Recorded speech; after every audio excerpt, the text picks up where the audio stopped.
When the last of the great reptiles fell silent, the earth exhaled a world broken, yet ready to begin again. From the ashes of extinction, warmth returned, rivers carved new paths, and forests rose from soil once scorched by fire. In this quiet rebirth, small survivors stirred, furred, warm-blooded, unassuming. They would inherit the planet's pulse and, in time, reshape it. This is the story of Earth's great resurgence, the Age of Mammals, a chronicle of resilience, adaptation, and the astonishing life that followed ruin. Beneath the ashes, in the final hours of the Cretaceous, the world ended not with silence, but with light, a searing flash that split the sky above what is now the Yucatan Peninsula. When the asteroid struck, it released energy equivalent to over 1 billion nuclear bombs, vaporizing oceans, shattering continents, and painting the heavens with fire. Shockwaves circled the globe within hours, igniting forests across continents and lifting a storm of ash so thick that sunlight vanished for months. Temperatures plunged, photosynthesis halted. The air itself became poison to those who had once ruled it. The dinosaurs, masters of land, sea, and sky, fell one by one into the blackened mud, their bones the final punctuation to a vanished empire. Beneath that darkness, however, something else endured. In burrows hidden under roots and rocks, small mammals clung to life.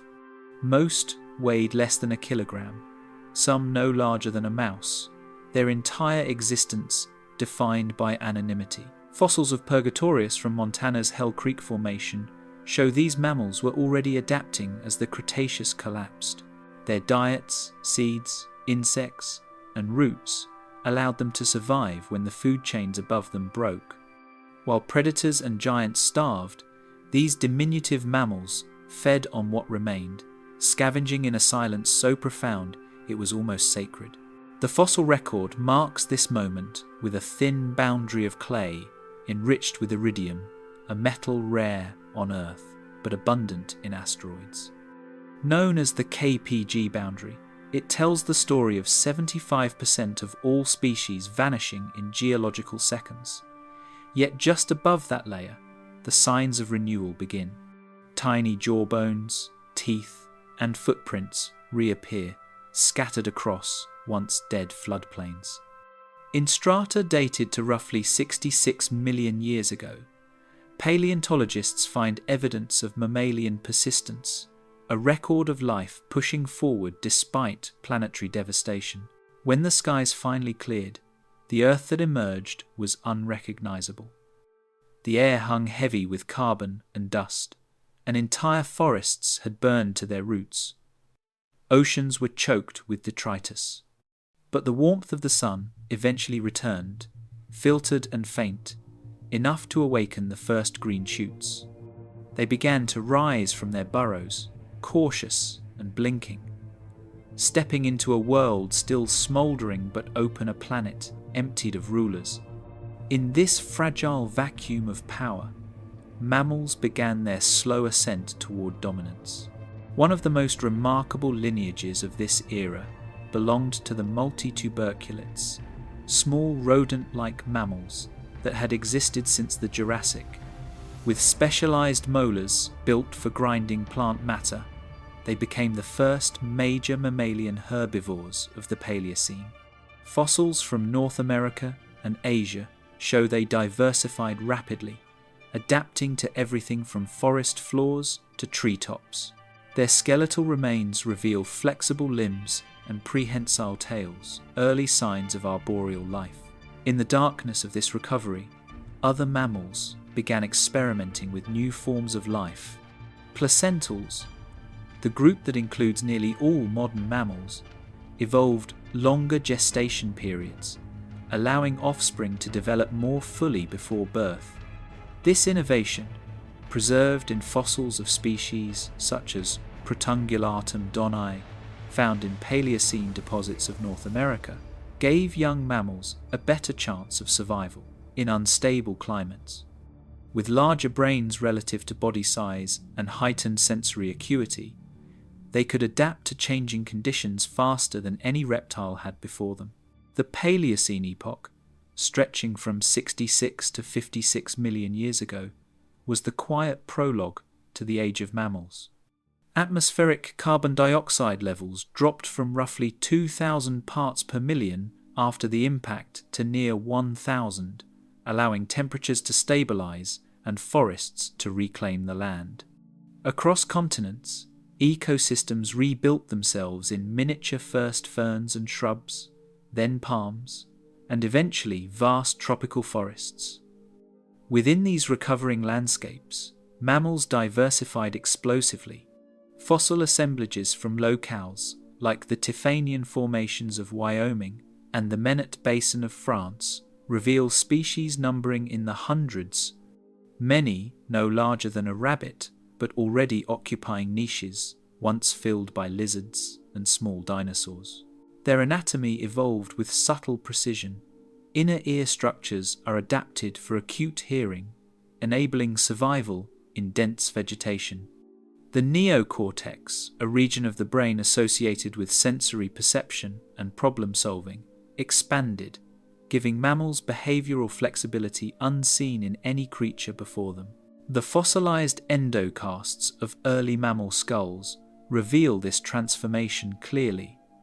The shift from reactive instinct to anticipatory awareness. The early Paleocene also witnessed the first tentative social behaviors among mammals. Trackways and shared burrow systems found in sites such as the Denver Basin suggest cooperative nesting, or at least tolerance, within small groups.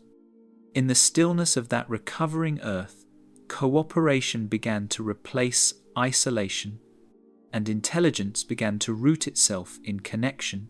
Yet the recovery was uneven. Entire regions remained barren for centuries, and the air carried the chemical scars of sulfur and soot. Radiometric dating of volcanic layers from the Deccan Traps in India shows that eruptions may have continued for hundreds of thousands of years after the asteroid's fall, prolonging climate instability. But mammals endured these fluctuations with remarkable resilience. Their small size, diverse diets, and nocturnal habits shielded them from extremes that destroyed less adaptable species. By the time 10 million years had passed, mammals had doubled in size and multiplied in diversity. New forms appeared: small predators resembling weasels, early ungulates with hooved toes, and insectivores that would eventually evolve into bats. The oldest known bat fossils, from the early Eocene, already possessed full flight capability, suggesting that this innovation had deep roots in the Paleocene. The genetic toolkit of mammals, refined by catastrophe, now enables creativity as much as endurance. In the fossil beds of China's Gashatan Formation, paleontologists discovered Asiorictitherium, a small insect-eating mammal with teeth adapted for precision cutting. Its dental evolution illustrates the mammalian shift towards specialization, the ability to exploit narrow ecological niches with surgical efficiency. These early mammals were not yet the dominant creatures of the planet, but they had already proven their evolutionary strategy: flexibility over force, intelligence over instinct, patience over haste. The Age of Mammals had not erupted into being. It had emerged quietly, one adaptation at a time. From a geological perspective, the Paleocene world was one of recovery and reorganization. Continental drift continued, slowly rearranging ocean currents and climates. South America and Africa were still drifting apart, forming the early South Atlantic. India was moving northward, soon to collide with Asia and raise the Himalayas. Each movement reshaped wind patterns, rainfall, and habitats challenges that mammals met not by resisting change, but by incorporating it. In the silence that followed extinction, mammals found their beginning. They were the custodians of survival, the keepers of an ancient resilience written into every cell. What had been an age of reptiles transformed into a laboratory for endurance and reinvention. Theirs was not yet an age of glory or grandeur, but of persistence, a quiet persistence that would, in time, shape forests, oceans, and the very climate of the planet. And though the fires of the old world had burned to ash, from beneath that ash, something profound had taken root. The will to adapt, to seize the vacant niches of Earth, and to redefine what it meant to live after the end of all things. The world was ready to move again, and the mammals, humble, unseen, unbroken, were ready to lead it forward. The warm-blooded Renaissance, the silence that once cloaked the post-extinction Earth, now began to stir with subtle motion. Beneath canopies of ferns and newly rising angiosperms, small, warm bodies pulsed with an energy the planet had rarely known before. These were the first mammals to rise beyond survival, their blood warmed from within, defying the fading memory of reptilian rule. What followed was not an explosion, but a quiet ignition, a renaissance born not from grandeur, but from persistence. Across the Paleocene world, the continents, still reeling from the cataclysm, began to green once more. Carbon isotope records show oxygen recovery and global temperatures near 1820 degrees Celsius, enough to regrow polar forests and sustain insect-rich, fruiting ecosystems. These changes created havens for mammals whose metabolisms demanded constant energy. Fossilized leaves found in Wyoming's Bighorn Basin show signs of increased carbon dioxide absorption, signaling a world rebuilding its lungs just as mammals learned to breathe more deeply into their ecological destiny. With the fall of the great reptiles, time itself shifted its rhythm. Mammalian evolution, once measured in cautious increments, began to accelerate. Fossils from early Paleocene strata reveal rapid speciation insectivores, branching into the ancestors of primates, ungulates, and carnivores. Among the earliest were genera like Protungulatum, a distant ancestor of hoofed mammals, and Purgatorius, an agile climber that represents the roots of the primate tree. Their bones, delicate yet enduring, tell of an adaptive explosion, a radiation into ecological roles left vacant by dinosaurs. The Earth, at last, had space for imagination.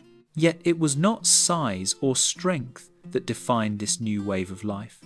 It was internal stability, the power of temperature, metabolism, and care.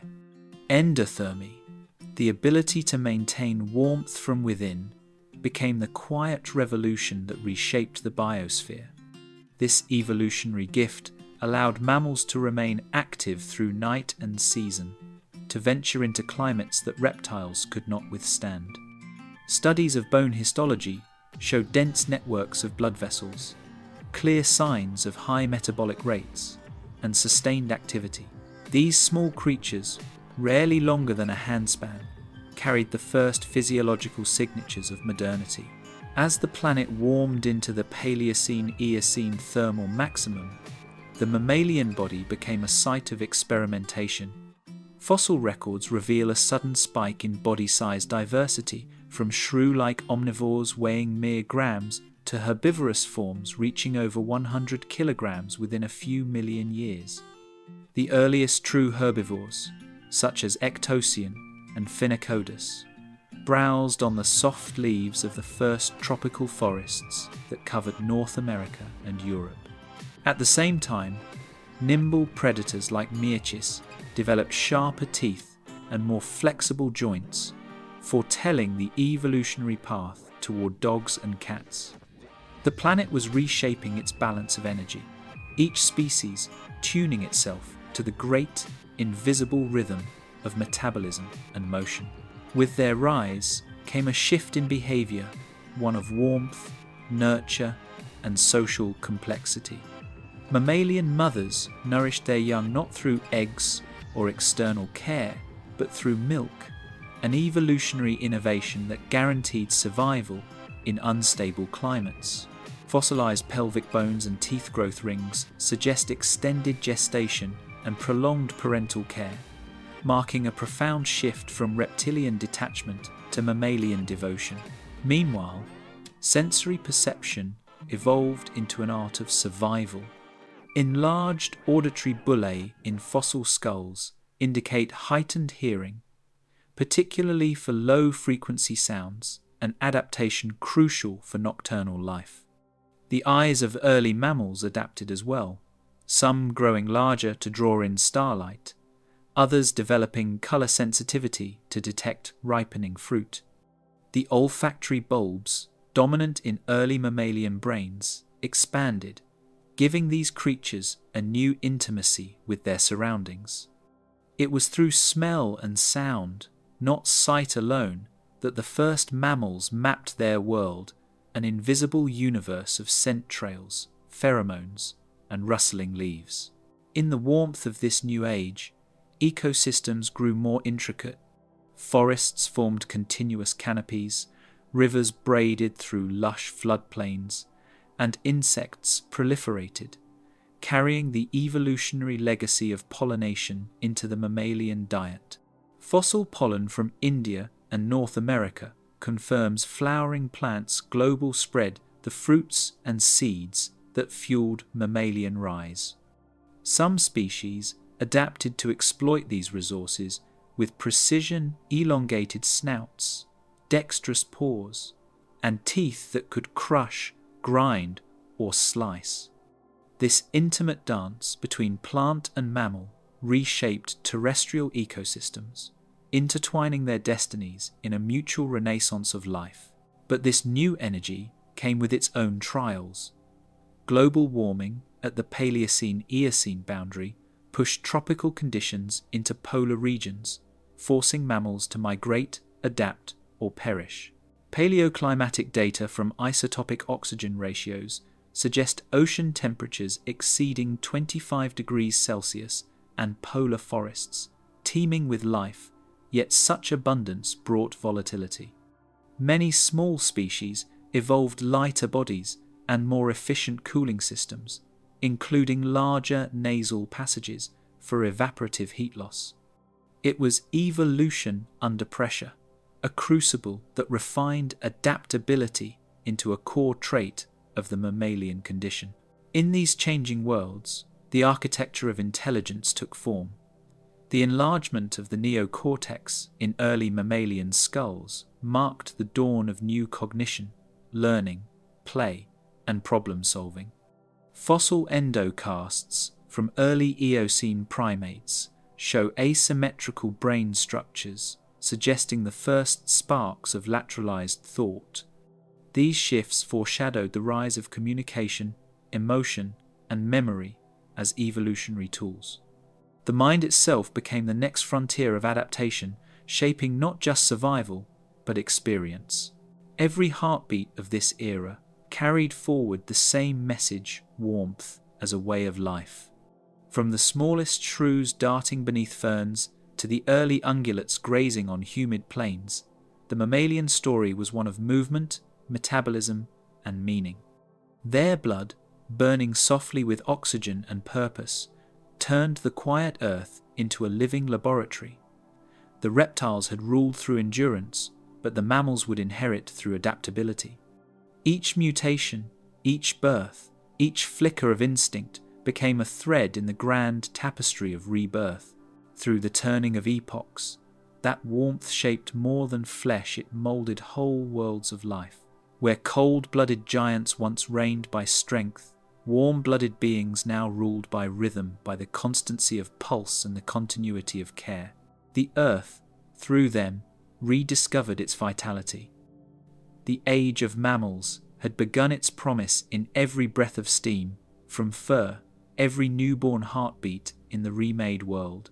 Kingdoms of leaf and limb, from the warmth of the lowlands, life began to climb.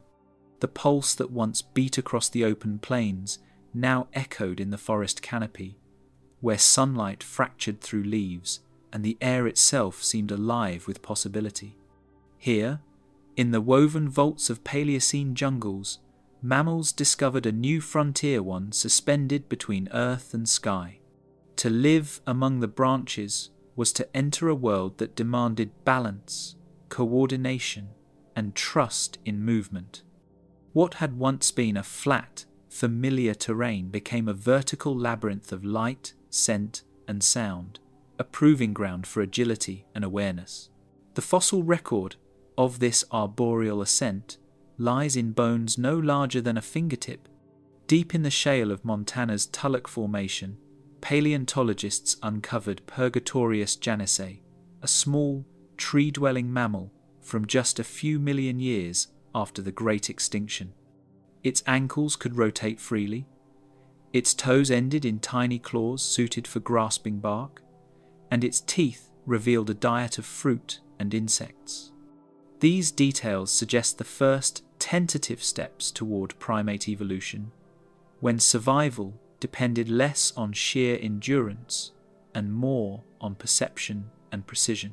Purgatorius did not merely climb, it calculated. Every leap was an act of judgment, every pause a moment of sentient stillness. The forests that cradled these experiments in motion were unlike any that exist today. Global temperatures, still elevated from the Paleocene-Eocene thermal maximum, nurtured dense, tropical biomes from pole to pole.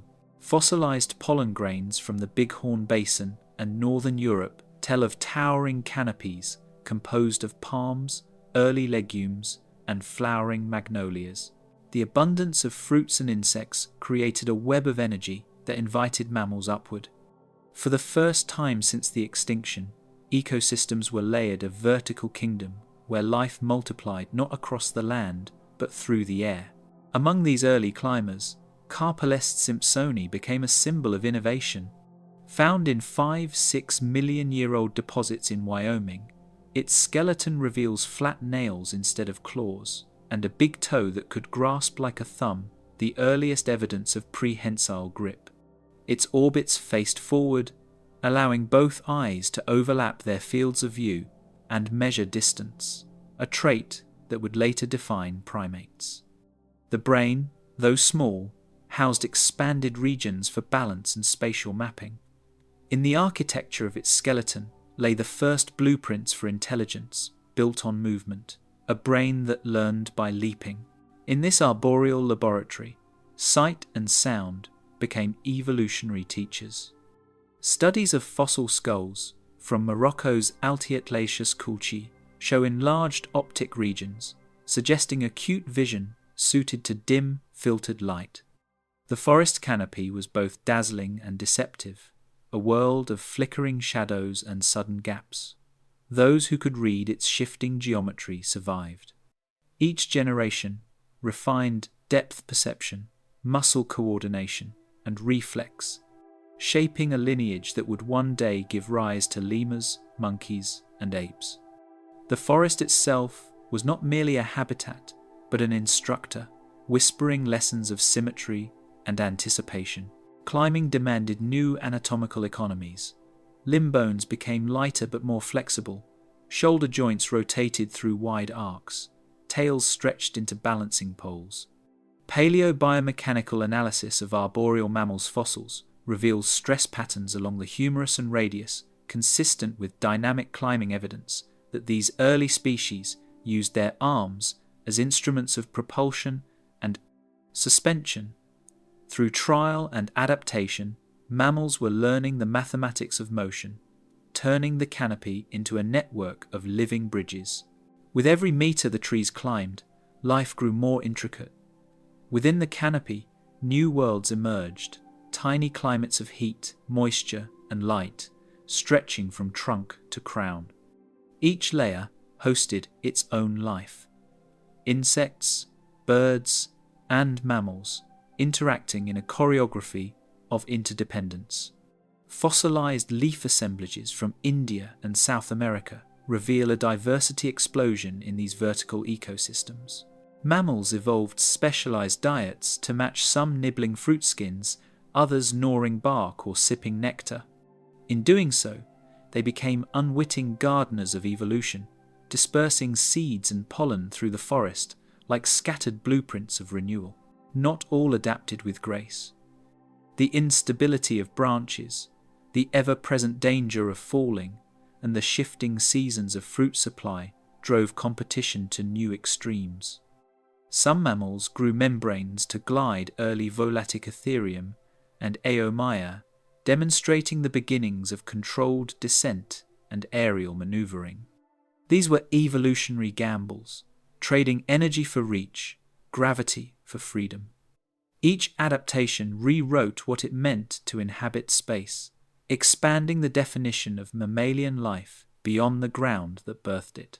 In these forests, the relationship between brain and movement deepened.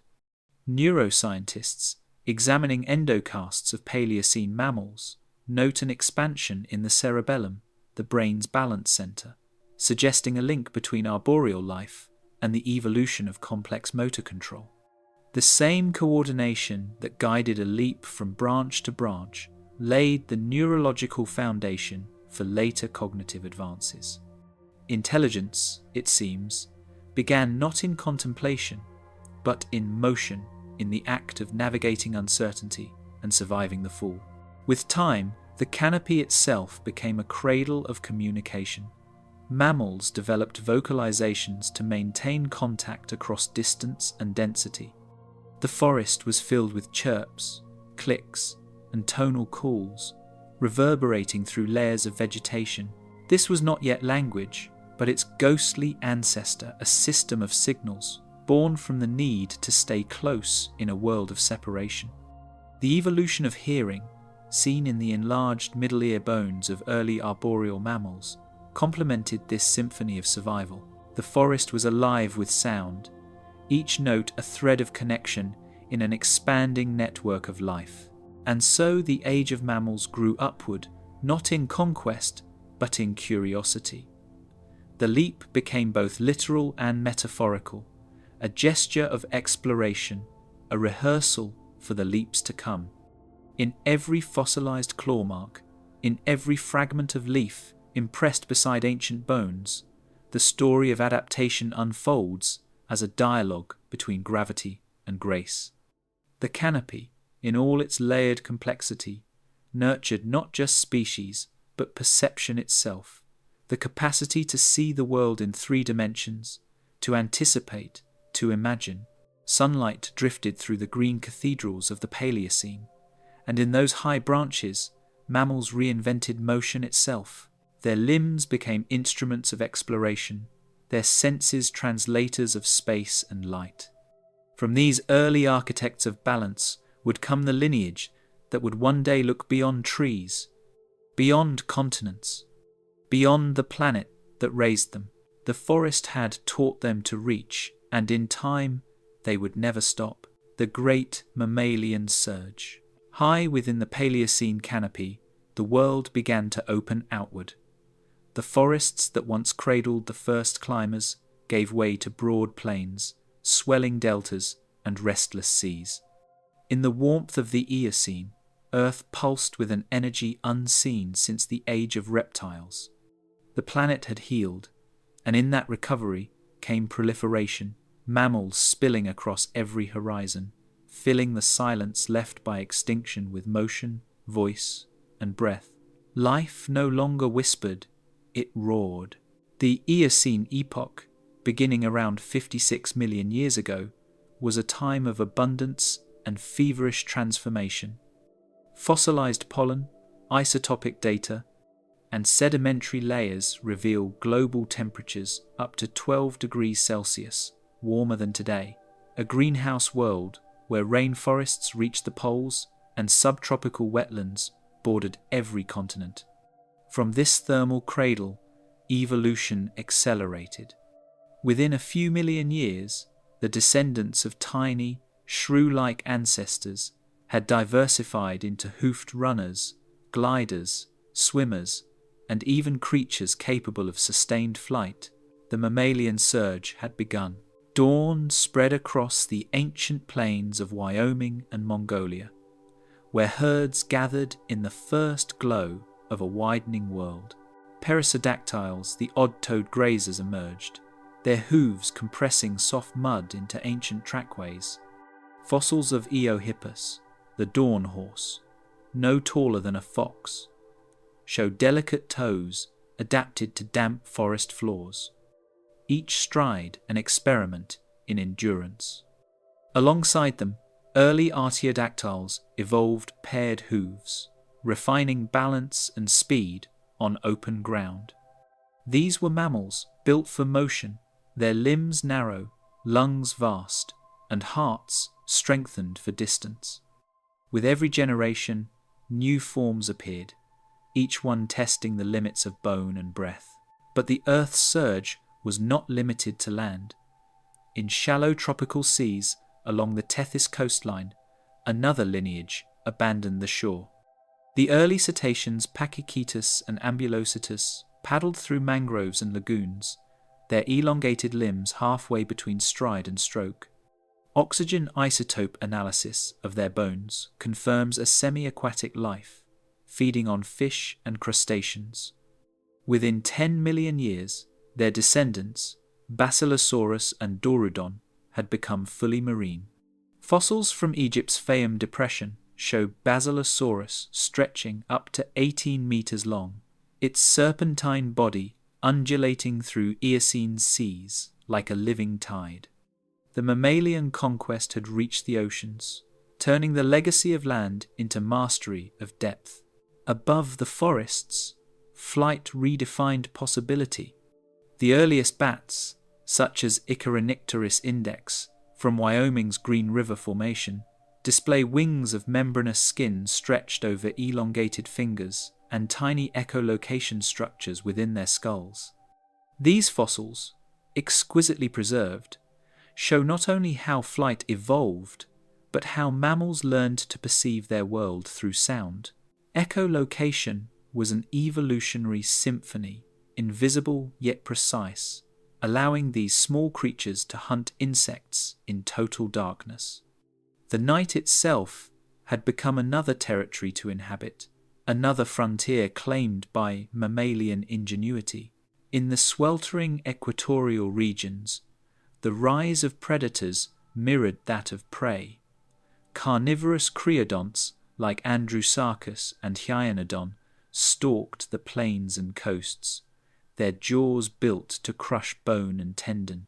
Fossil evidence from Asia and North America suggests these apex hunters shaped the behavior of entire ecosystems, forcing herbivores into migratory patterns and testing the limits of endurance. This predator-prey dynamic, once the domain of dinosaurs, now belonged to mammals. Every chase, every kill, every adaptation became part of evolution's accelerating rhythm. The Eocene world was also one of isolation, a planet divided by drifting continents. In South America, cut off from the north, mammals evolved into eccentric forms. Astropitherium with its elongated snout, Toxodon with barrel-like bodies and powerful jaws. Australia, newly detached from Antarctica, became a stage for the rise of marsupials, creatures that carried their young in pouches and evolved separately into unique ecological roles. Fossils of Jarthia merginensis, the earliest known Australian marsupial, reveal a lineage that would eventually produce kangaroos and koalas. These isolated experiments show evolution's relentless creativity, sculpting diversity from geography itself. Meanwhile, deep time etched its record in the rock. At Germany's Messelpit, a UNESCO World Heritage fossil site, entire Eocene ecosystems remain frozen in oil shale. Bats with intact wing membranes, horses with stomachs full of fruit, even insects preserved with colour, each specimen a snapshot of the surge in full bloom. Radiometric dating and microfossil studies confirm that this explosion of diversity occurred rapidly, over only a few million years, hinting at an evolutionary chain reaction fueled by climate and opportunity. The world was not static, but alive in flux, an organism reshaping itself through its inhabitants. The skies themselves mirrored the chaos below. Global atmospheric patterns, reconstructed through carbon isotope ratios, reveal intense humidity and rainfall that supported massive forests.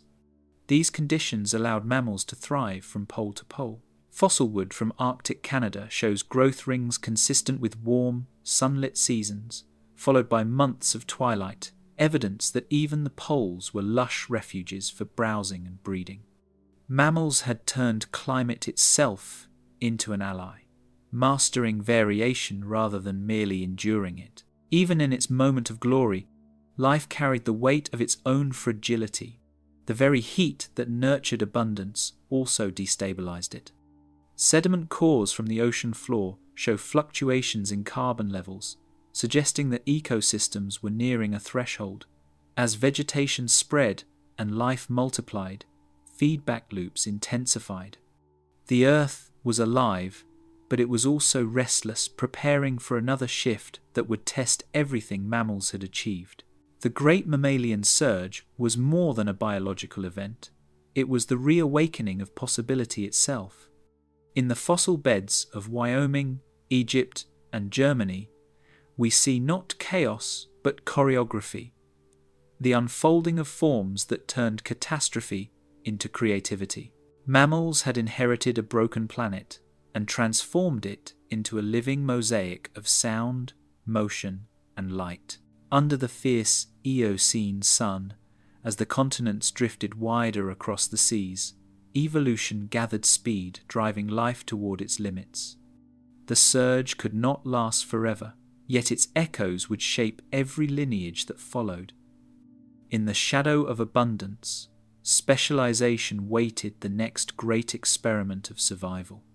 And through that slow narrowing of opportunity, the story of the Age of Mammals would deepen, reaching toward both brilliance and brink. Lords of the shifting sea. Along the sunlit coasts of the Eocene, where warm waves lapped at fern-lined shores, evolution found a new invitation. The world was abundant, its forests dense and humming, its skies filled with wings. Yet the edge of the sea offered something different, an untapped empire, silent and immense. Among the creatures that once scurried through undergrowth or foraged along rivers, a few began to linger at the water's edge.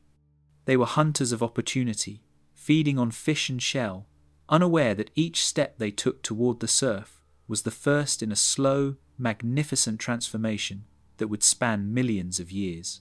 At first, the changes were subtle, the lengthening of limbs, the thickening of bones, the softening of the boundary between air and sea. Fossils from Pakistan and India record this transition vividly. Pachycetus, a wolf-sized predator with hooves and sharp teeth, whose ear bones already hinted at a marine design.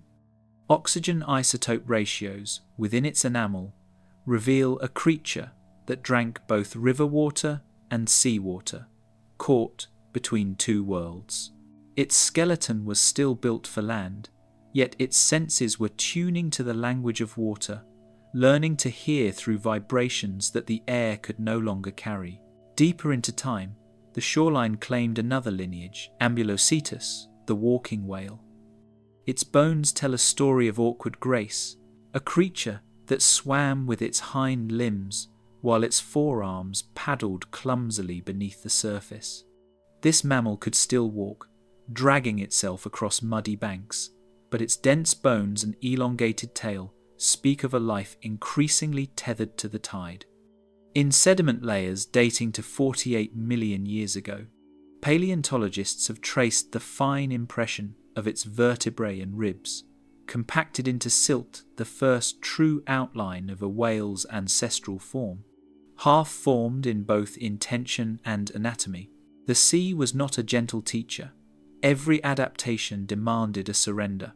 Lungs had to learn patience. Limbs, no longer needed for grasping, reformed into sleek flippers.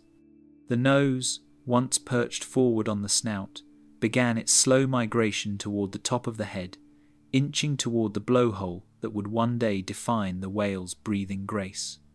Even the blood changed. Iron isotopes in fossilized bone marrow suggest a growing tolerance for deep diving and oxygen storage, as muscles began to hoard myoglobin like treasure.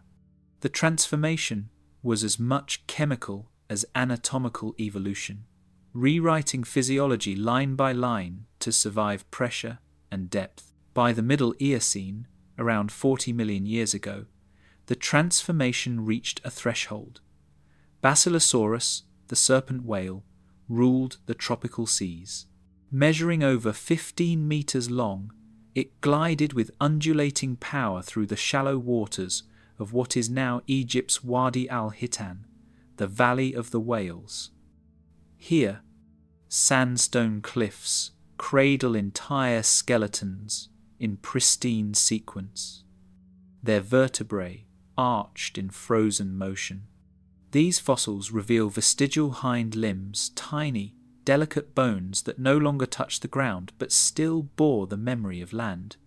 To stand before these remains today is to witness evolution's handwriting, preserved in the curve of ancient bone. While whales claimed the deep, another lineage of mammals set its course along a different tide. Seals and sea lions evolved from carnivores that once prowled Eocene riverbanks. Their ancestors, like Pregila darwini from Arctic sediments, reveal limbs capable of both walking and swimming halfway designs that echoed Ambulocetus, yet hinted at new specializations. In contrast, the gentle Sirenians, forebears of modern manatees and dugongs, emerged from plant-eating stock. Fossil evidence from Jamaica's Prorostomus shows the same aquatic transition, though in pursuit of vegetation rather than prey. 3 mammalian lineages, carnivore, herbivore, and omnivore, each found separate paths into the sea, proof that the ocean's pull was universal and persistent. The Eocene seas themselves were worlds of warmth and colour. Coral reefs flourished across the Tethys Ocean, a vast equatorial highway connecting what is now the Mediterranean to the Indian Ocean. Global temperatures exceeded modern levels by nearly 10 degrees Celsius, and carbon dioxide concentrations may have surpassed 1,000 parts per million. These conditions nurtured a proliferation of life, but they also tested resilience. As continents drifted and oceanic currents shifted, species were forced to adapt or vanish. The mammals that endured did so through ingenuity, mastering buoyancy, sensory adaptation, and thermal regulation in ways unmatched by their reptilian predecessors. Every fossil recovered from those ancient beds tells of compromise, bone density balanced against agility, lung capacity traded for endurance, eyesight exchanged for sonar. The auditory bullae of early whales, encased in thick bone, shielded their ears from the roar of the surface world, allowing them to hear through bone conduction beneath the waves. In these changes lies the essence of natural engineering. Not perfection, but precision through persistence. The evolutionary record shows no single leap, only a procession of tiny calibrations, each answering a new question posed by the sea. And beneath the silence of that transformation, a deeper story unfolds.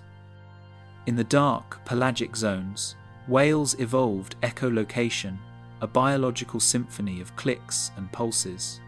Fossilized skulls of early Odontocetes display asymmetries in nasal passages, the anatomical roots of this innovation. From the moment sound replaced sight as the primary sense, the ocean became an acoustic universe, and mammals became its composers. The transition from airborne song to subaqueous resonance stands as one of Earth's most profound sensory revolutions. For all their mastery of the deep, they remained bound, in some quiet way, to the world they had left behind. Their need to breathe bound them forever to the surface, to that fragile seam where sky meets water. Each surfacing Each gasp of air was a remembrance of origins. The world above still mattered, even as the depths claimed their devotion.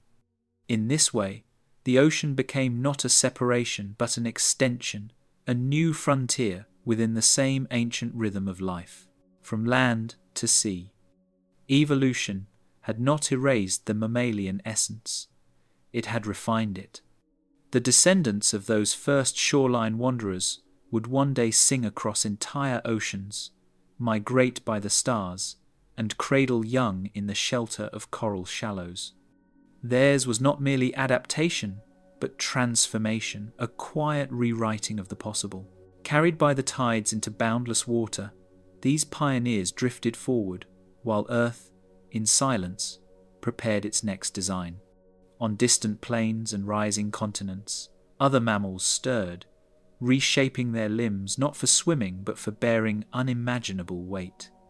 In the endless interplay of form and function, the next age would not belong to the sea, but to the giants of the land once more. Titans of the open plain, where waves once rolled in endless rhythm, the continents had begun to open themselves to the sky wide, sun-beaten and pulsing with heat. Across these new frontiers, where forests had thinned and horizons stretched unbroken, mammals rose to meet the scale of the world.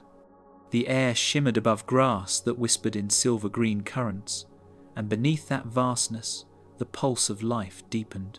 What began in silence beneath the ashes had now become thunder, the collective stride of Earth's new titans. The shift began with the land itself, with global temperatures cooling in the late Eocene and into the Miocene, rainforests drawing inward, replaced by open woodlands and grasslands that spanned continents. Oxygen isotopes locked within marine sediments record this steady cooling, a planet in transformation, trading humidity for wind and distance. With every drought and every advancing plain, evolution sculpted new designs for survival. Limbs lengthened, lungs expanded, and strides grew efficient. Those who could endure, who could move with the horizon, would inherit the earth. And upon them came the proboscideans, the architects of endurance. From the small, semi-aquatic Moeritherium of Eocene, swamps to the immense Gomphotherium and Dinotherium that later roamed the Miocene savannas, the lineage of elephants told the story of life scaling upward.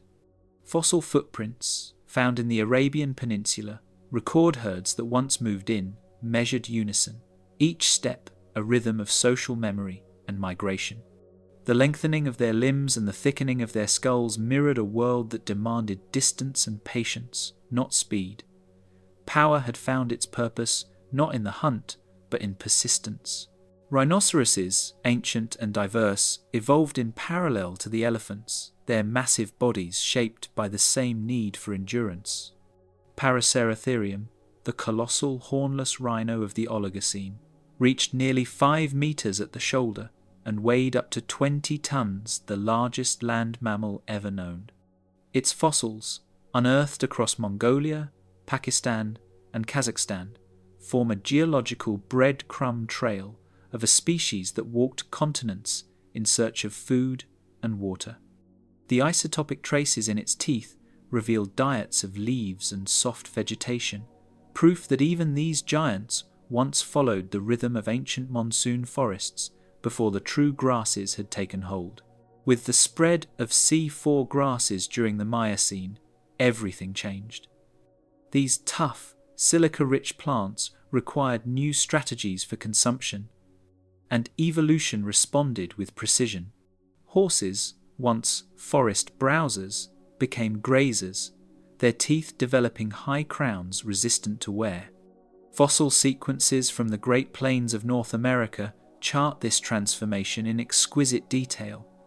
Enamel ridges sharpening, limbs elongating, and body posture adapting for open pursuit. The wind itself seemed to favour them, carrying the scent of predators and the promise of movement. Each generation refined endurance until speed and stamina became inseparable traits of survival. Predators, too, evolved to match this living surge. The plains were no place for stealth alone. They demanded persistence. Early canids and nimravids learned to chase, not pounce to run down prey in open sight. Fossilized trackways near ancient lakebeds show pursuit imprinted in stone, the choreography of life and death replayed across epochs. Even the saber-tooths, whose jaws whispered of ambush, began to refine tactics suited to a more spacious, sunlit world. Energy had become currency, and every movement was a calculated exchange. Across Africa and Eurasia, grasslands became engines of evolution. Carbon isotope analyses from Miocene soil layers reveal their rapid expansion, turning once wooded basins into wide ecological arenas. Herd animals, the ancestors of cattle, antelope, and deer, emerged in synchrony, forming the first migratory systems that would one day define entire continents. The soundscape of Earth had changed.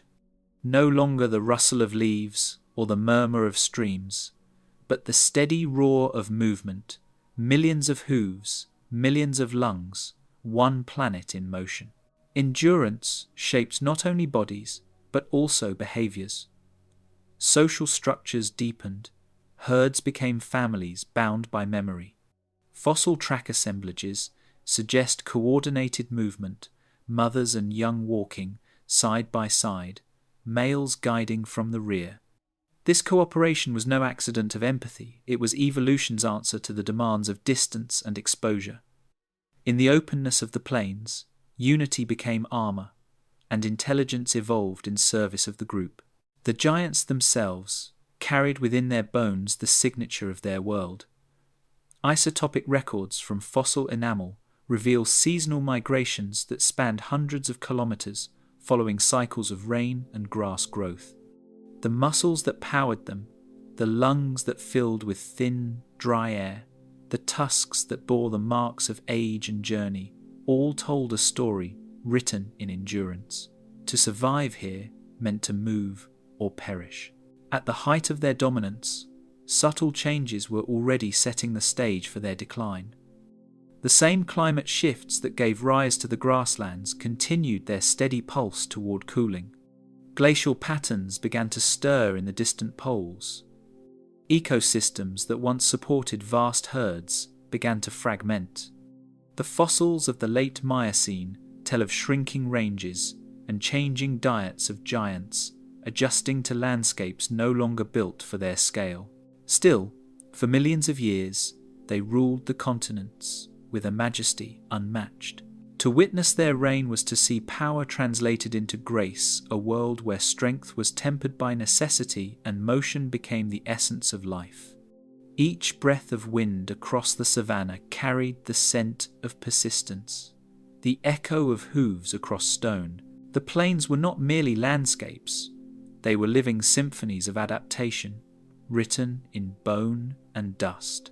The herds were gone, their silhouettes swallowed by distance. In their wake remained a legacy endurance shaped into form.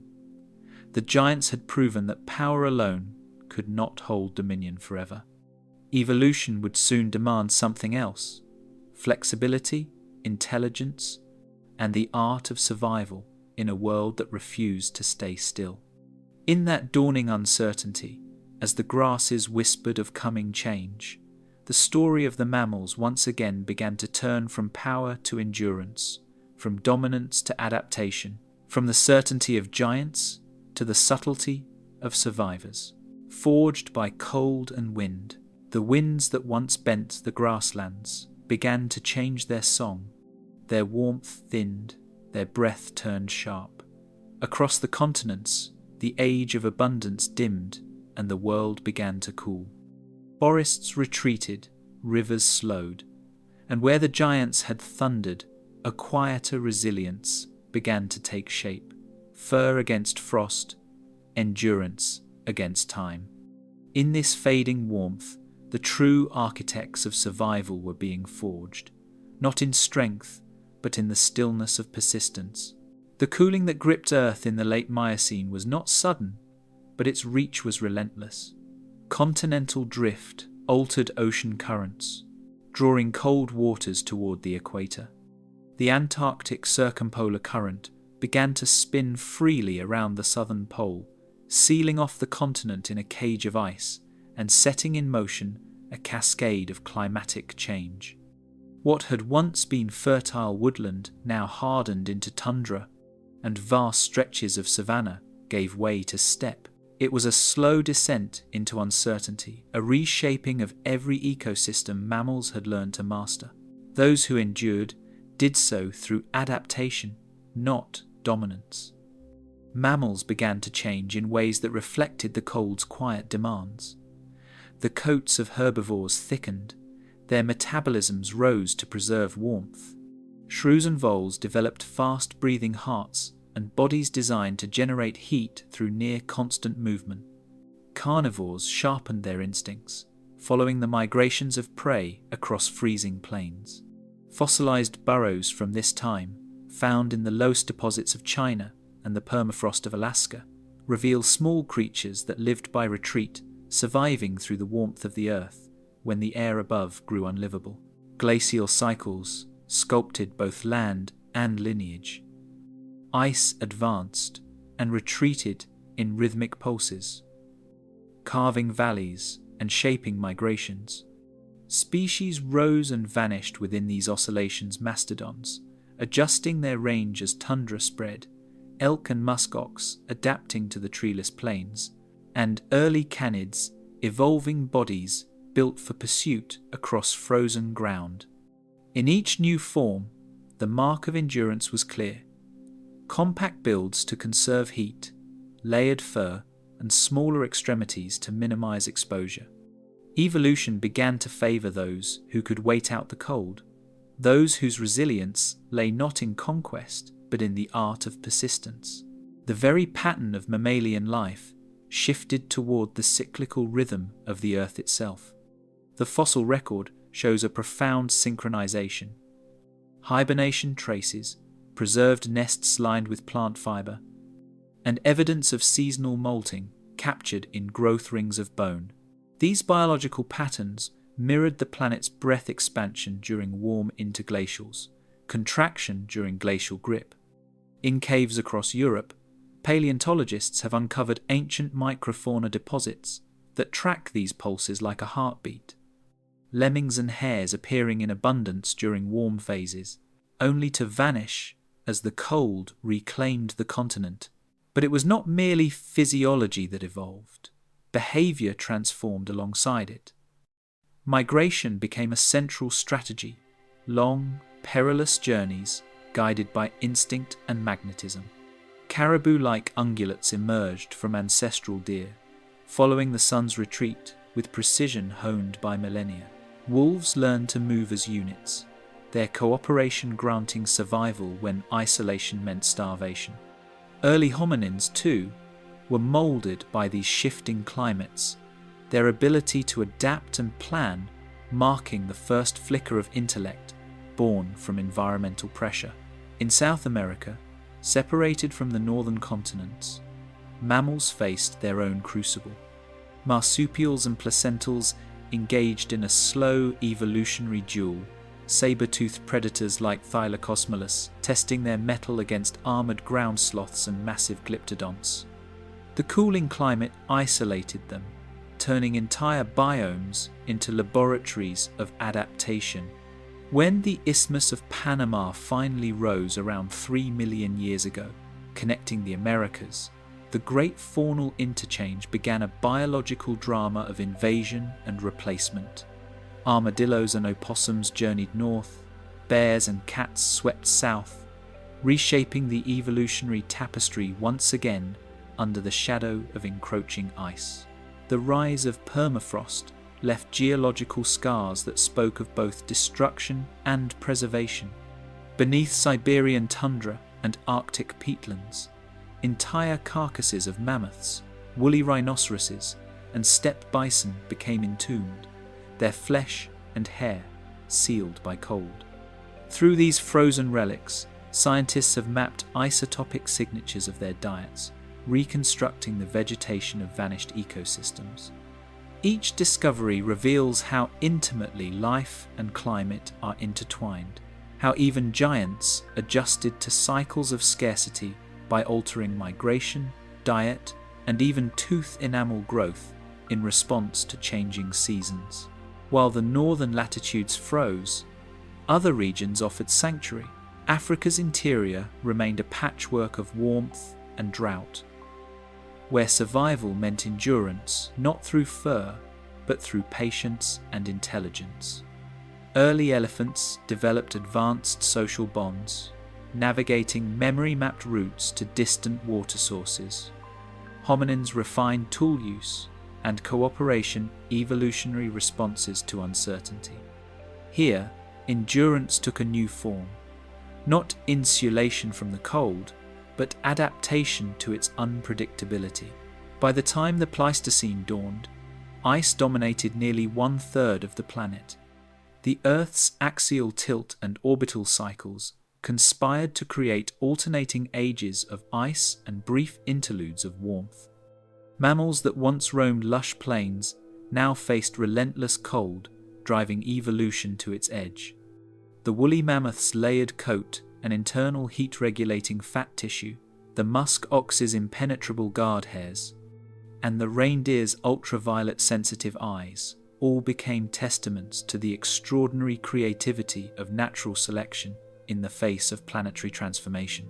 Ice crept over valleys where rivers once ran freely, and the pulse of life slowed beneath layers of snow and silence.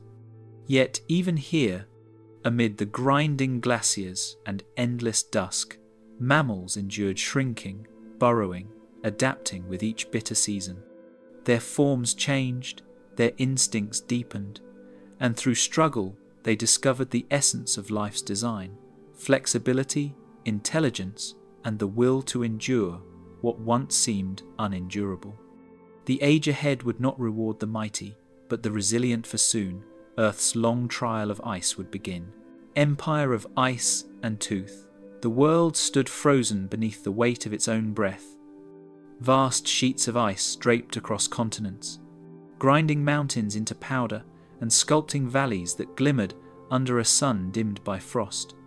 The forests that once whispered with the chatter of primates and the calls of grazing herds had given way to open tundra where wind and hunger ruled. Yet within this desolation, life persisted, reshaped, hardened, and honed by the cold into forms of both beauty and brutality. What had begun as endurance now became dominion. Mammals no longer merely survived the Ice Age, they mastered it. Across the frozen plains of the Pleistocene, mammoths marched in slow, deliberate lines, their shaggy silhouettes casting long shadows over the snow. Each step marked the rhythm of a world bound to the cycles of freeze and thaw. Their thick coats of hollow hair, subcutaneous fat, and massive size allowed them to retain heat in the bitterest temperatures, an evolutionary triumph against the elements. Fossilized tusks, sometimes stretching over 4 meters, show growth rings like those of trees, chronicling years of hardship and recovery, natural records of climate fluctuation written in ivory. The mammoths were both creatures and climate archives, witnesses to a planet in flux. Alongside them, herds of woolly rhinoceroses and steppe bison carved paths through the snow, scraping lichen and frozen grass from the earth. These herbivores shaped entire ecosystems simply by surviving. Their migrations determined where predators roamed and where grasslands rebounded after the melt. Paleobotanical evidence from preserved tundra sediments reveals the resilient flora that supported them: tough sedges, mosses, and dwarf shrubs adapted to nutrient-poor soils. The Ice Age, for all its austerity, was not barren. It was a precise machine of balance and adaptation, each species a cog refined by necessity. Predators, too, evolved to match the endurance of their prey. The saber-toothed cat, Smilodon fatalis, prowled with muscular grace, its forelimbs thick and powerful enough to wrestle prey to the ground before delivering a precise, fatal bite. Its elongated canines, nearly 20 centimeters long, were weapons of specialization, capable of slicing through flesh with surgical efficiency, but fragile against bone. Every hunt was a calculated gamble between hunger and injury. Fossil evidence from La Brea tar pits shows healed fractures and joint damage, revealing that even these apex hunters paid a steep price for survival. In the shadows of these titans roamed the dire wolf, Canis dirus, heavier and more robust than modern wolves. Isotopic analyses of their bones reveal overlapping diets with saber-toothed cats, suggesting fierce competition for the same carcasses. They hunted in coordinated packs, communicating through instinct and hierarchy, their endurance favoring pursuit over ambush. Yet cooperation alone could not ensure survival. Many dire wolves perished in traps of their own making, drawn to the scent of prey, caught in natural tar pits, joining the ranks of the entombed. Further north, the woolly mammoth's cousin, the Columbian mammoth, ranged across the lower latitudes, adapted to slightly warmer grasslands. Their coexistence marked the diversity of mammalian ingenuity species, diverging not through isolation, but through the infinite variability of climate. The fossil record shows interbreeding between these lineages, hinting at fluid boundaries in a world of shifting ice margins. Genetic sequencing from preserved tissue and bone fragments now confirms this mingling, offering a glimpse into evolution's pragmatism survival, not by purity, but by exchange. Amid this grand theatre of strength, smaller mammals also flourished in silence. Rodents, voles, and hares evolved rapid reproductive cycles to counter predation and cold. The collared lemming's population surges and crashes reflected the heartbeat of the Ice Age itself, tied to vegetation cycles and predator abundance. Burrowing mammals sculpted the frozen soil, turning over nutrients beneath the permafrost. Fossilized burrows and preserved nests show intricate tunnel systems, miniature architectures of warmth and defense that mirrored the endurance strategies of giants in a microcosm. Geological cores drilled from Greenland and Antarctica reveal rhythmic pulses, glacial periods, waxing and waning every 100,000 years, driven by subtle tilts in Earth's orbit and shifts in solar radiation.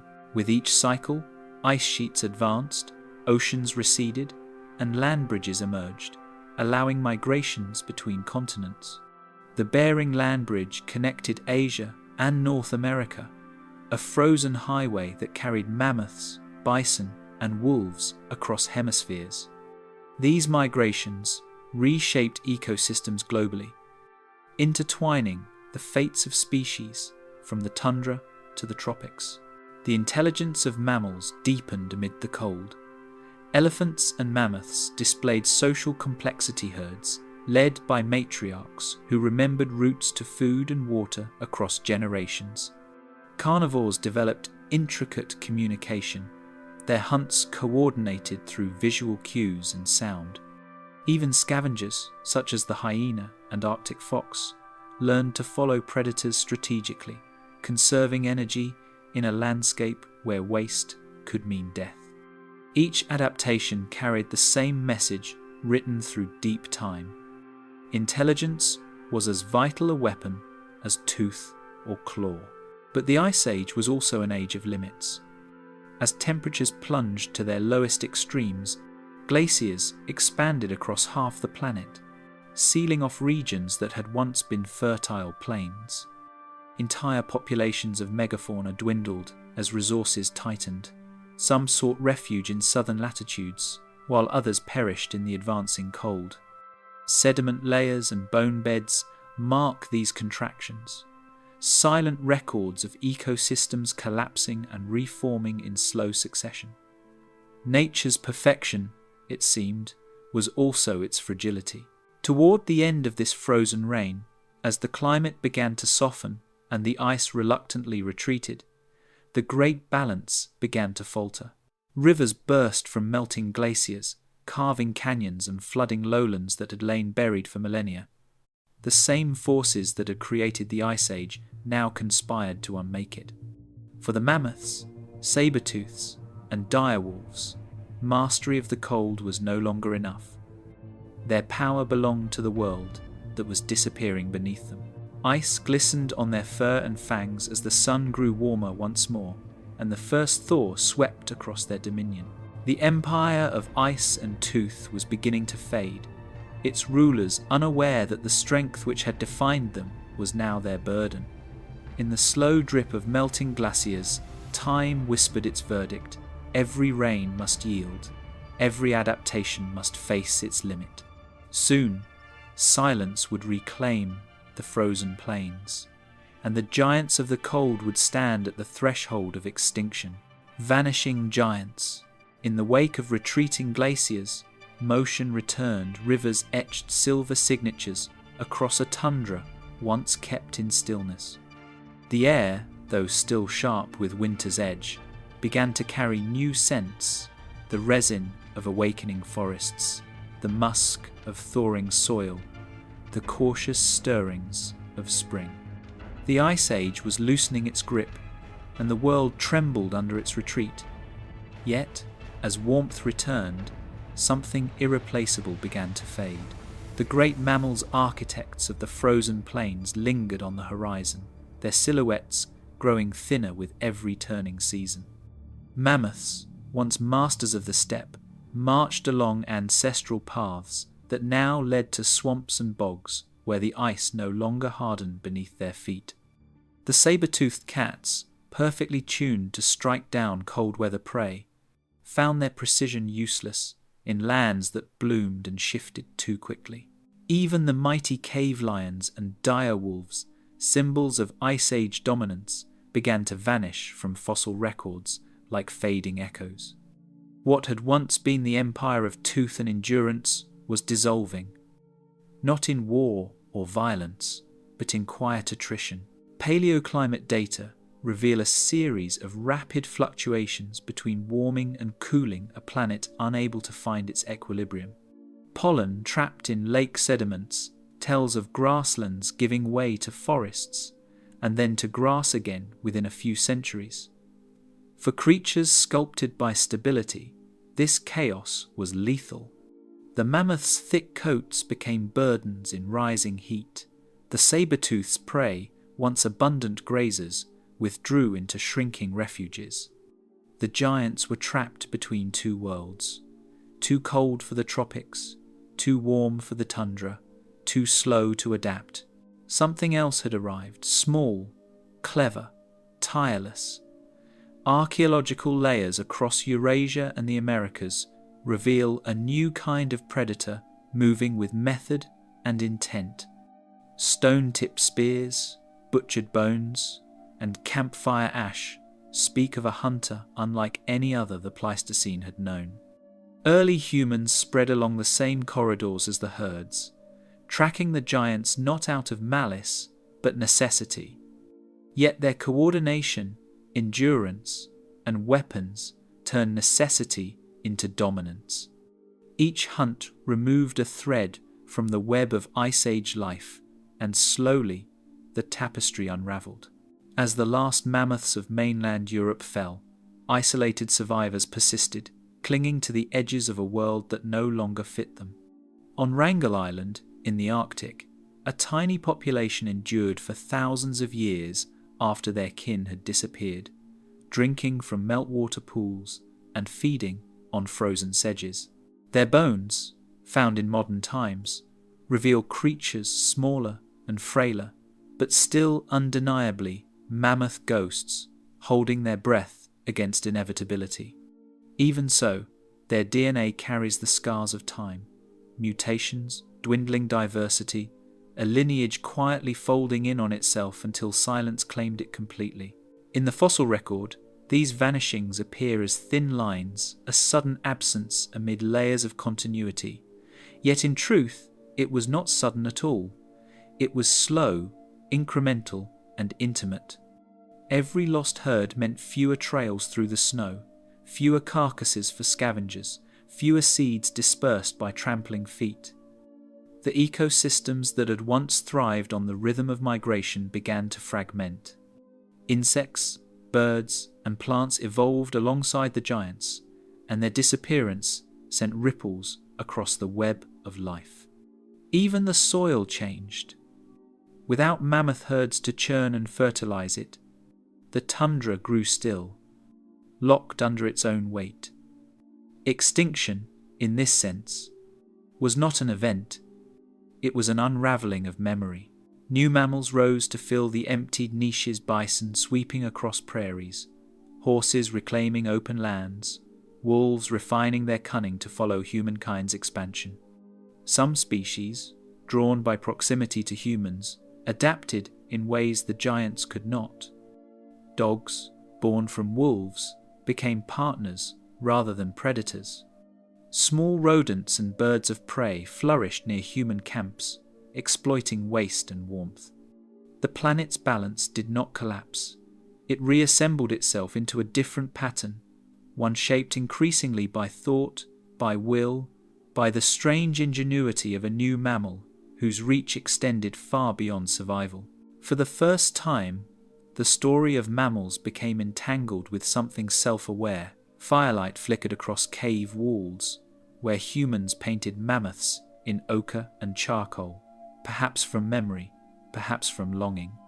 These were not just records of hunts, they were tributes, acknowledgements of kinship between hunter and hunted.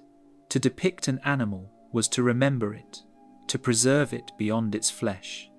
In these ancient murals, the Age of Mammals lived on, transformed into myth and story, ensuring that the giants would not vanish entirely.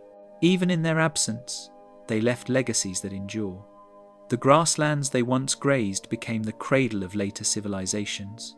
The paths they carved through mountains became trade routes.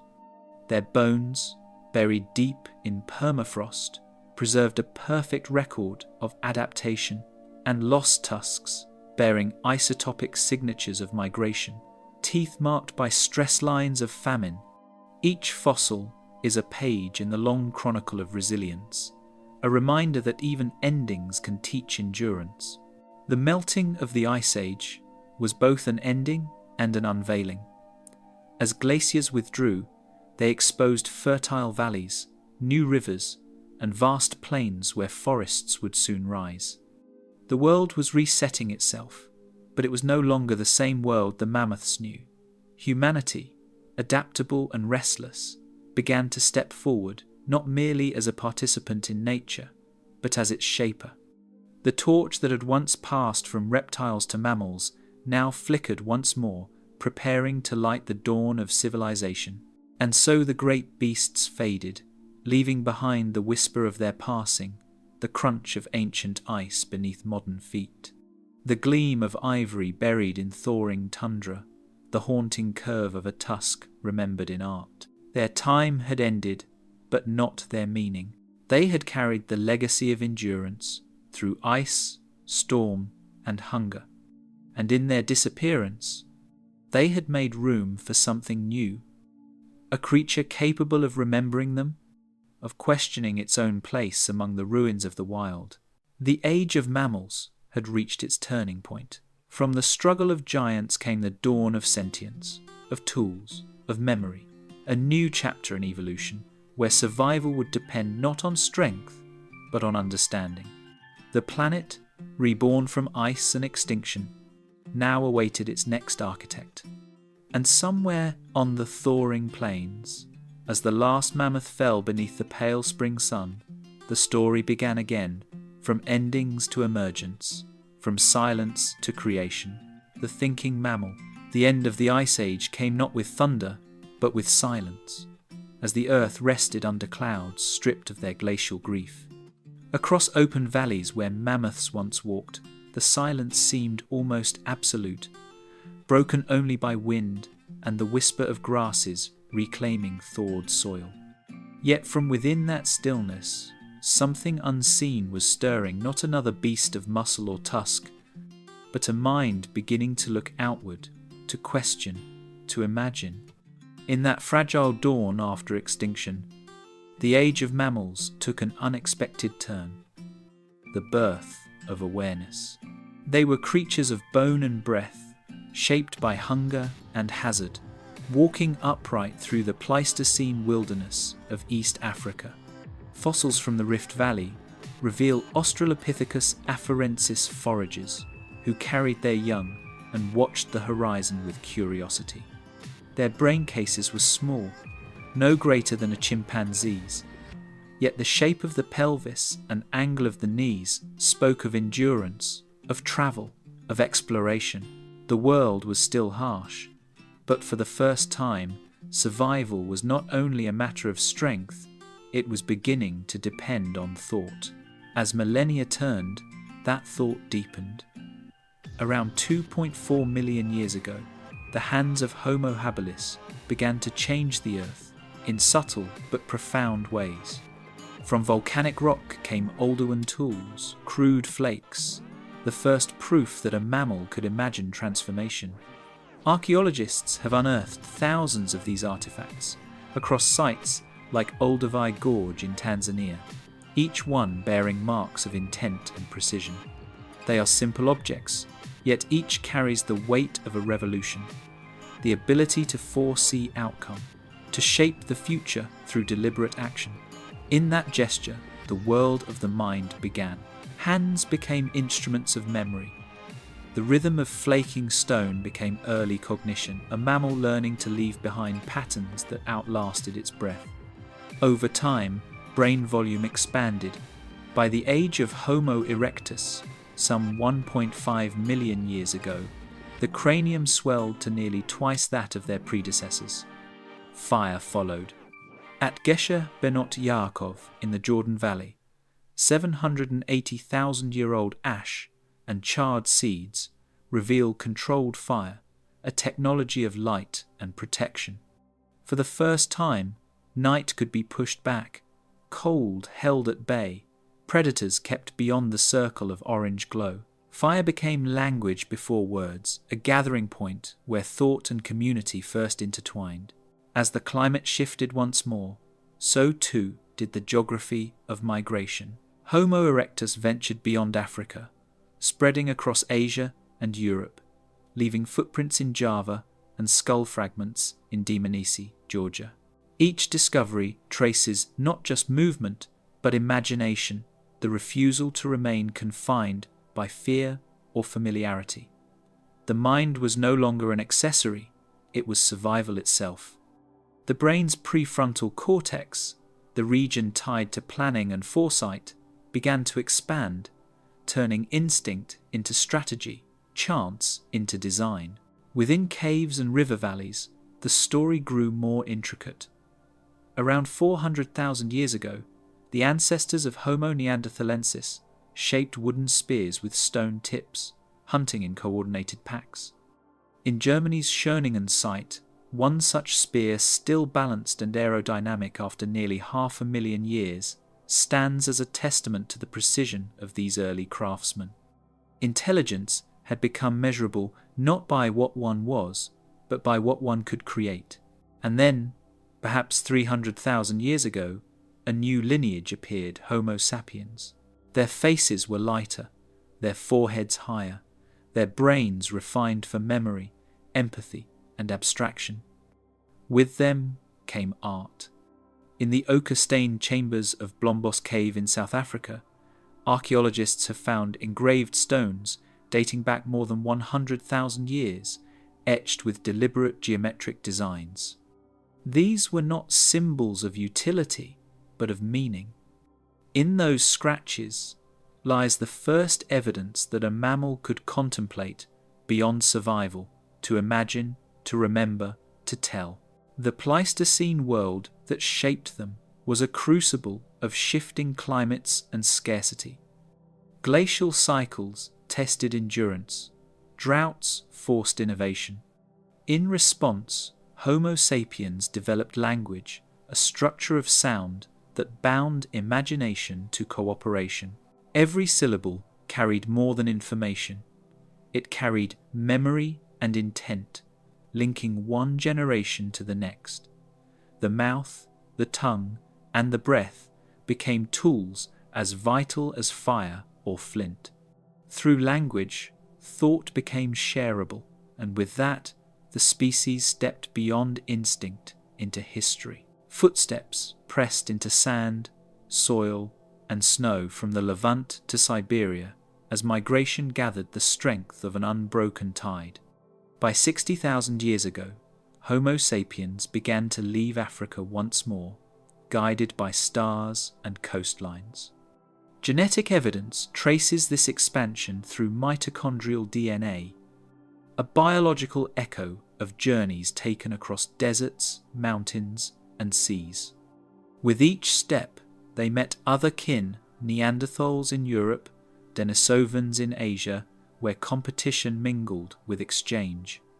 Ancient DNA now reveals traces of these encounters in modern genomes, reminders that humanity's rise was never solitary, but woven from many lineages. Art followed migration. In the limestone caves of Chauvet and Lascaux, painted walls glow with the ghosts of ancient herds, bison, horses, mammoths drawn with ochre and charcoal around 35,000 years ago. These were not mere depictions but reverence, recognition that the world was shared, sacred, alive with memory.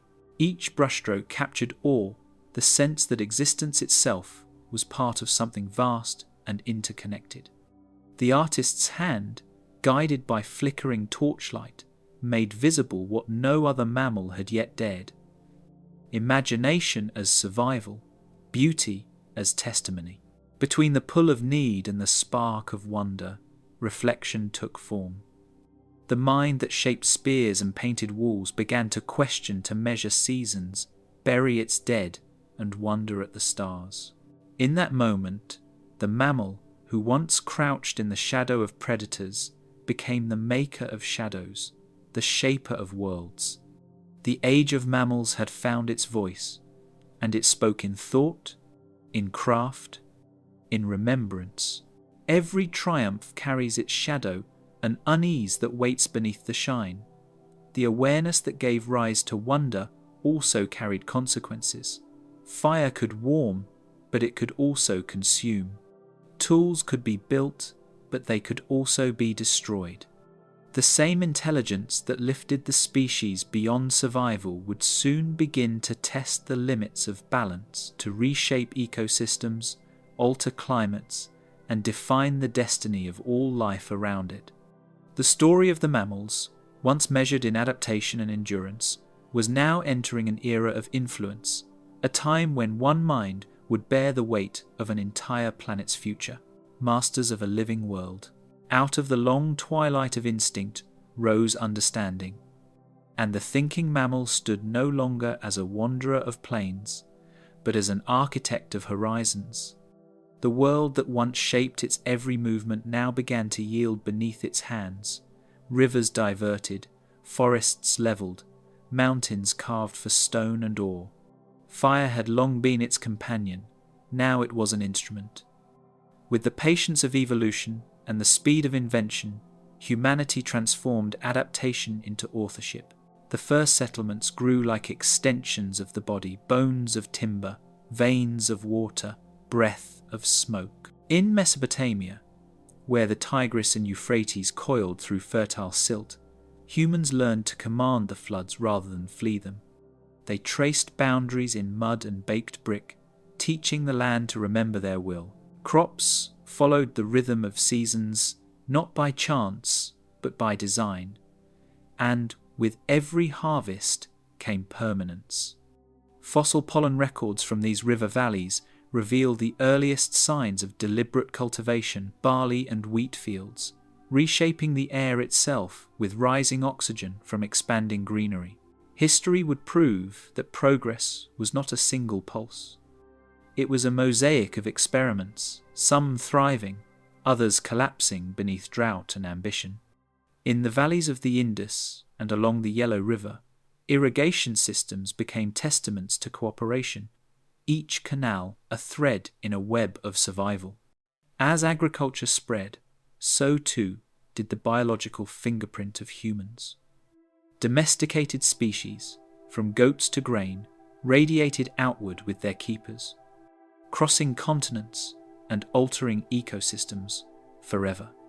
The Ice Age megafauna had once ruled through muscle. Now their smaller descendants survived by coexistence. In this new rhythm of civilization, mammals intertwined. The cow, the dog, the horse each carried with it a lineage that traced back to the wild plains, to moments when instinct guided movement and endurance decided fate. Archaeogenetic evidence shows how selective breeding compressed millennia of natural adaptation into centuries of directed evolution. Wolves became sentinels, oxen became engines, and humans became the silent conductor of a symphony written in DNA. Cities rose upon the backs of these partnerships. In the stone avenues of Uruk, in the terraces of the Andes, in the trade ports of the Mediterranean, human ingenuity echoed the mammalian pattern of resilience. Stone and clay replaced bone and sinew, but the rhythm remained: cooperation, migration, and adaptation.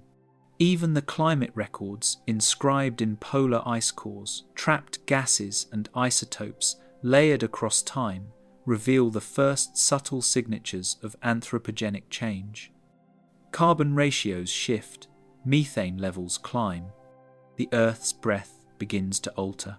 When humanity gained the power to shape the Earth, they also learned to unmake it.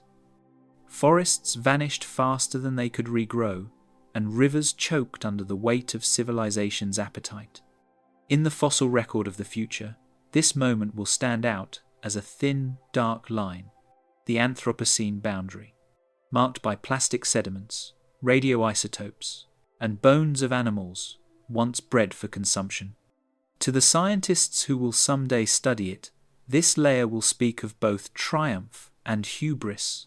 Beneath all this transformation lies a continuity older than any empire. The mammalian instinct to connect, to nurture, to remember. It is visible in the architecture of cities, which mirror the organization of colonies, in the hum of communication networks that pulse like neural pathways across continents, in the shared rhythms of birth, care, and community that echo from savanna herds to crowded metropolises. Humanity's ascent did not erase the animal within it, magnified it, giving shape to empathy and imagination. Art became the new survival tool. On cave walls, mammoths once danced in ochre. Now skylines pierce clouds like painted dreams. From pigments to pixels, every expression is a continuation of the same impulse that once drove early mammals to explore, to learn, to endure. Each story, every song, every carved tablet and printed word is a fossil of thought, a trace of how one species sought to understand its place among the living. Civilizations swelled and boundaries multiplied, and with them, the balance began to tilt. Where once the mammal had to adapt to the climate, now the climate adapts to it. Ice melts, seasons drift. Migration routes shift. Species vanish in the silence of warming seas and burning forests. The narrative of survival, once written in tooth and bone, now unfolds in data and carbon charts. And still, humanity looks outward to the stars, to the planets, to the memory of the world it came from, seeking new frontiers, even as it alters the one beneath its feet. For all its dominion, the thinking mammal remains a child of the biosphere, bound to the cycles that birthed it. Genetic research reminds us that the code of humanity differs from its cousins by only fractions, that in every heartbeat lies the echo of a common ancestor who once huddled for warmth against the same winds. To master the living world is not to separate from it, but to acknowledge its reflection in every gesture, every breath. It is at this point that the story turns once more from mastery toward meaning. The mammals that once crawled through primeval forests and braved frozen steppes have not vanished. They live on within us, within every species that endures the weight of human consequence. The rivers we guide still remember the shape of time before our touch. The forests still breathe, waiting for renewal. As the Age of Mammals stretches into the Anthropocene, the question lingers in the air like distant birdsong, not whether we can change the world, but whether we can learn once more to belong to it. The echo that endures. In the stillness, after all empires fade, the earth remains alive with quiet movement. Beneath the forests that reclaim forgotten cities, in the tundras where the cold bites through silence, in the coral reefs that flicker with life, like submerged constellations, the descendants of those early survivors persist. They breathe, migrate, hunt, and raise their young, their lives threaded through with the same rhythm that once pulsed through the first small mammals beneath the feet of dinosaurs. Time has not erased them. It has only reshaped the stage. Over mountains, forests, and seas, evolution continues its invisible labour. Rodents, which once scurried unseen in Mesozoic shadows, now make up more than 40% of all mammalian species. Their adaptability in burrows, attics, forests, and deserts reveals how resilience itself became nature's finest invention. Bats fill the night sky with ultrasonic song, their wings perfected for flight through 70 million years of refinement. Even now, their sensory precision pushes the limits of biological engineering, each chirp echoing like a pulse from the deep history of survival. In the oceans, the largest mammals ever to exist drift between currents that remember the Ice Age. Blue whales, weighing more than 180 tons, glide through waters once ruled by reptiles and ammonites, their songs carrying across entire ocean basins. Scientists have measured these calls at frequencies so low that they travel thousands of kilometers in auditory memory of a connected world. Every breath they take links the present to the primordial, exhaling the story of mammalian endurance in clouds of vapor above the sea. On land, new dramas unfold across the savannas and mountain plateaus. Elephants, the last architects of open plains, sculpt ecosystems with their migrations, dispersing seeds across kilometers of grassland. In the soil beneath their path lie microbial worlds, thriving on nutrients, churned by their weight, a silent symbiosis between giants and the unseen.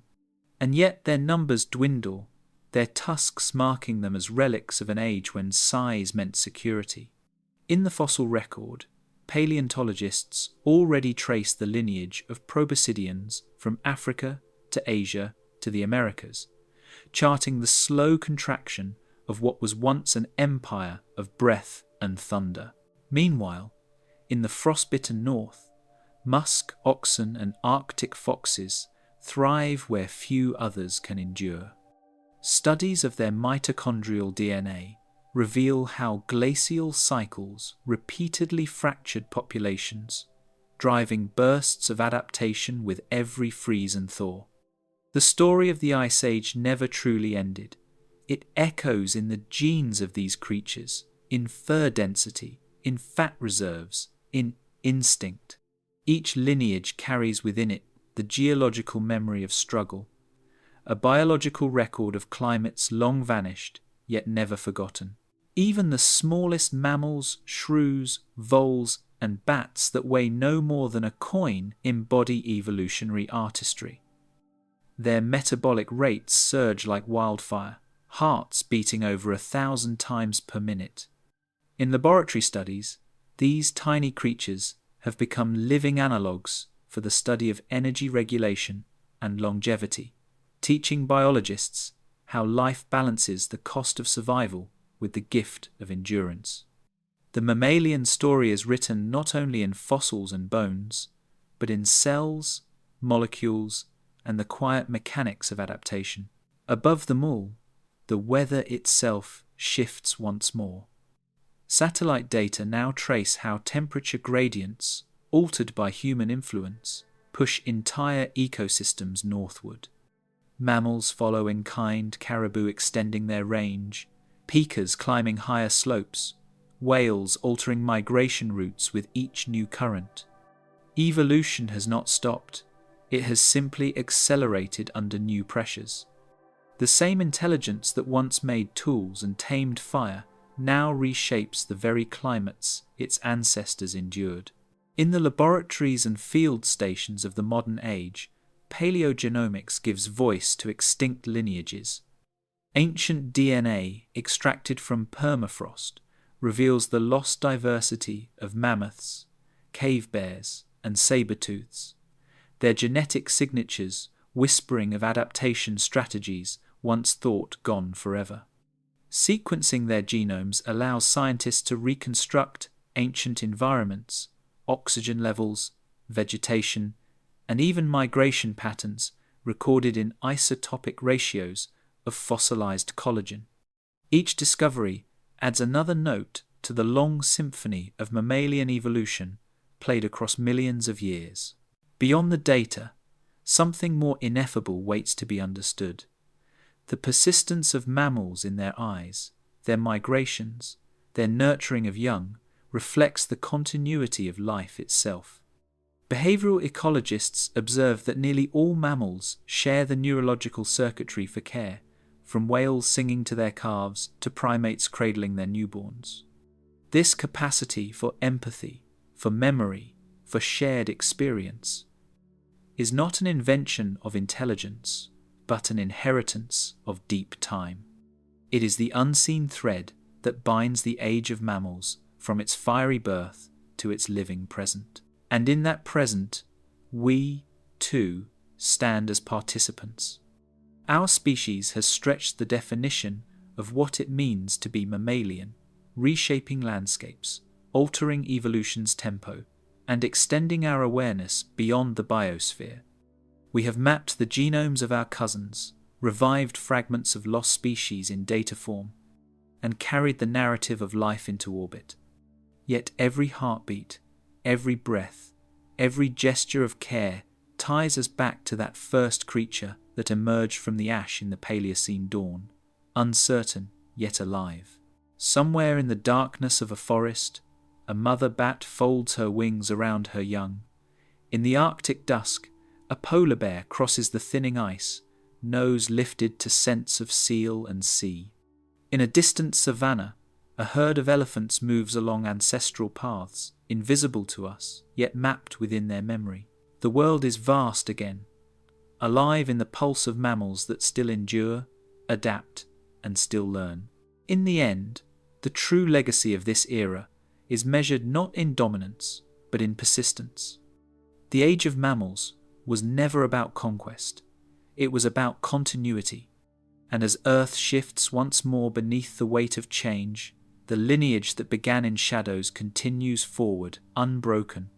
The echo endures in fur and song, in breath and bone, in the quiet, steadfast rhythm of life that refuses to end. In the quiet rhythm of waves and wind, the legacy of the mammals endures a reminder that life's strength is not in dominance, but in persistence.